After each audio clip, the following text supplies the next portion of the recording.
Indian food হাটে আমার প্রিয় দর্শক বন্ধুদের স্বাগত। আমি আজকে বানাবো তালের পোড়া পিঠা। কুকারের মধ্যে তালের পিঠা যে এত সুন্দর হতে পারে আপনারা না দেখলে বিশ্বাসই করবেন না। চলুন তাহলে রেসিপিটি শুরু করি। কড়াইয়ের মধ্যে নিয়ে নিচ্ছি 1 কাপ তালের পাল্প।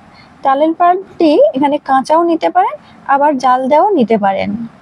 আমি এখানে জাল দেওয়া তালের পাল্প নিয়ে নিয়েছি, তবে আপনারা যদি কাঁচা তালের পাল্প ইউজ করেন তাহলে এক্ষেত্রে দুধের পরিমাণ একটু কম দেবেন। আমি এখানে দুধ নিয়েছি 1/4 কাপ।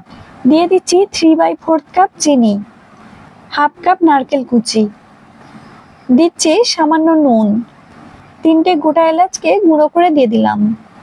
এখন গ্যাসের আঁচ হাই রেখে সমস্ত উপকরণগুলোকে মিশিয়ে নিচ্ছি। এই সমস্ত উপকরণগুলোকে নাড়িয়ে যেতে হবে, না হলে কড়াইয়ের নিচে বসে যেতে পারে। এগুলোকে ততক্ষণ নাড়াতে হবে যতক্ষণ না এগুলো ফুটতে শুরু করেছে। তালের পাল্পটি ফুটতে শুরু করলে ওর মধ্যে দিয়ে দেব 1.5 কাপ চালের গুঁড়ো। গ্যাসের আঁচ লো করে অল্প অল্প করে চালের গুঁড়ো দিয়ে পাল্পের সঙ্গে মিশিয়ে নিতে হবে।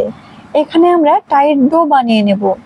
তালের এই পোড়া পিঠা বানাতে যদি তালের পাল্পের পরিমাণ বেশি হয়ে যায় এবং চালের গুঁড়ার পরিমাণ কম হয়ে যায়, সেক্ষেত্রে যে ডো তৈরি হবে সেটি কিন্তু পোড়া পিঠার ক্ষেত্রে পারফেক্ট হবে না। আমি এখানে 1 কাপ তালের পাল্পের সঙ্গে অল্প অল্প করে মোট 1.5 কাপ চালের গুঁড়ো অ্যাড করে দিয়েছি। এভাবে যদি চালের গুঁড়ো ও তালের পাল্পের ডো বানিয়ে পোড়া পিঠা করা হয়, সেক্ষেত্রে পোড়া পিঠা করা খুব সহজ হয় এবং খেতেও ভালো হয়।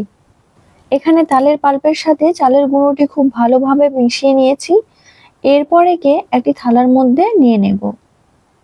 ডোটিকে এখন একটি থালার মধ্যে নিয়ে একটু ঠান্ডা করে নেব। জাস্ট হাতে ছোঁয়া যাবে এরকম ঠান্ডা হলেই হবে। এখন এই ডোটিকে গোল করে ফ্ল্যাট করে নেব।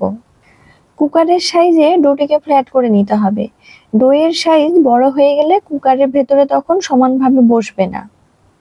আমি এখানে ডোটিকে খুব সুন্দরভাবে গোল করে হাত দিয়ে এভাবে একটু ফ্ল্যাট করে নিচ্ছি। ডোটিকে ফ্ল্যাট করে নেওয়ার পর আমি এখন কুকারের মধ্যে সামান্য তেল গ্রিজ করে নিচ্ছি। কুকারের মধ্যে ভালোভাবে তেল গ্রিজ করা হয়ে গেলে ওর উপরে একটি গোল করে কেটে নেওয়া সাদা কাগজ বসিয়ে দেব। আপনাদের কাছে বেকিং পেপার থাকলে আপনারা সেটি এখানে ব্যবহার করবেন, আর যাদের কাছে বেকিং পেপার থাকবে না তারা সাদা কাগজ নিয়ে এইভাবে তেল ব্রাশ করে নেবেন।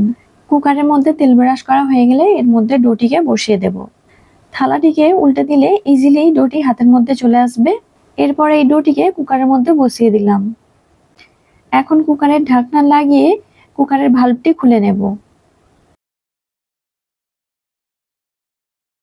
গ্যাসের ফ্লেম লো করে ওভেনের উপরে কুকারটিকে এখন বসিয়ে দিচ্ছি। এভাবে লো আঁচে 20 মিনিটের জন্য পিঠাটিকে হতে দেব।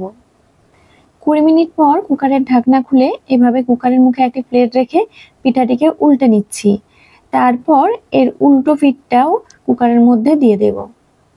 পিঠাটির উল্টো দিকের কালারও যাতে ভালো আসে তাই জন্য আমি এই প্রসেস করলাম, কিন্তু আপনারা এটি নাও করতে পারেন। এখন 10 মিনিটের জন্য পিঠাটিকে লো আঁচে হতে দিয়ে তারপর গ্যাসের ফ্লেম অফ করে দিয়েছি। ঠান্ডা হয়ে যাওয়ার পর পিঠাটিকে আমি হাত দিয়ে বের করে নিচ্ছি। তালের এই পোড়া পিঠা খুব সুন্দরভাবে হয়ে গেছে এবং এর কালারও খুব সুন্দর হয়েছে। তালের এই পোড়া পিঠাটিকে প্লেটের মধ্যে নিয়ে পিঠাটির উপরে যে বেকিং পেপার রয়েছে সেটিকে তুলে নিচ্ছি। বেকিং পেপারটিকে খুব ভালোভাবে পিঠার গা থেকে ছাড়িয়ে নিচ্ছি।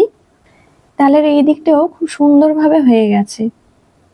যেহেতু এটি তালের পোড়া পিঠা তাই জন্য এই তালের পিঠার উপরে পোড়া দাগ থাকলে দেখতে বেশ ভালো লাগে। তাহলে আপনারা বুঝতেই পারলেন যে কত সহজে কুকারের মধ্যে তালের এই পোড়া পিঠা করা যায়। আপনারাও যদি এভাবে তালের পোড়া পিঠা করে থাকেন তাহলে দেখবেন একদম পারফেক্ট হবে। আশা করছি আমার এই রেসিপিটি আপনাদের ভালো লাগবে। ভালো লাগলে আমার এই চ্যানেলটিকে সাবস্ক্রাইব করে দেবেন এবং ফেসবুক থেকে দেখলে পেজটিকে ফলো করে নেবেন। দেখেই বুঝতে পারছেন পোড়া পিঠাটি কতটা সুন্দর হয়েছে। এরকম নিত্য নতুন রেসিপি নিয়ে আপনাদের কাছে আবারও আমি উপস্থিত হব। এখনের জন্য বিদায় নিচ্ছি। সকলে ভালো থাকবেন ও সুস্থ থাকবেন।